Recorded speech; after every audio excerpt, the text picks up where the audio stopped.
Les petits détails des plus grands films, bienvenue dans Aviez-vous remarqué ? La musique, la danse et l'amour, trois ingrédients qui sont l'essence du légendaire Moulin Rouge. Un cocktail qui inspira le réalisateur Baz Luhrmann pour nous livrer l'une des meilleures comédies musicales jamais filmées. Alors enfilez vos robes, mettez vos plus beaux costumes et entrez dans la danse. On est parti pour les petits secrets et détails de ce film culte.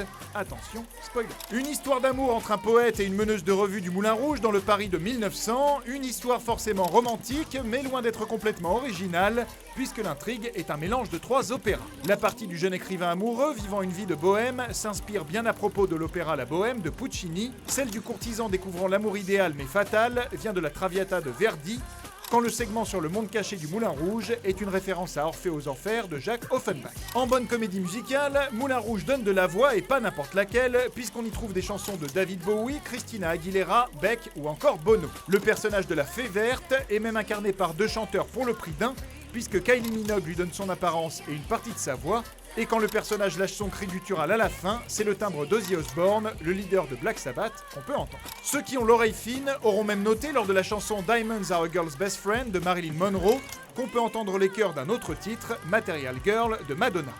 Un clin d'œil au fait que pour le clip de sa chanson, Madonna reprit justement la performance de Monroe dans le film Les hommes préfèrent les bleus. Les mélomanes auront aussi noté que le nom de la troupe de danseurs du Moulin Rouge est connu sous le patronyme des Diamond Dogs, qui est également le titre du 8e album de David Bowie, sorti en 1974. Mais toutes ces chansons ne seraient rien sans les costumes qui vont avec. D'ailleurs, pour l'anecdote, le film nécessita la confection de pas moins de 300 pièces au total.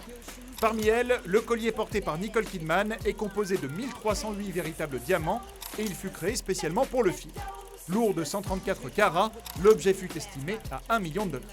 Si vous êtes un aficionado du cinéma de Baz Luhrmann, vous aurez aussi remarqué que le signe L'amour, reprenant la typographie Coca-Cola, est visible plusieurs fois dans le film et qu'il était déjà présent sur une pancarte dans Roméo plus Juliette, qui reprenait déjà un élément du décor de son tout premier film, Ballroom Dancing.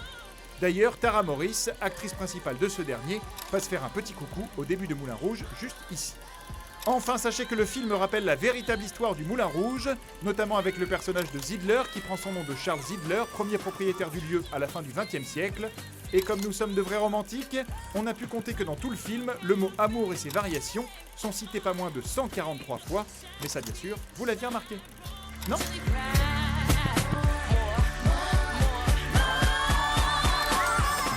Retrouvez ce film à regarder chez vous sur notre nouvelle application Allocinéum, disponible sur smartphone et tablette.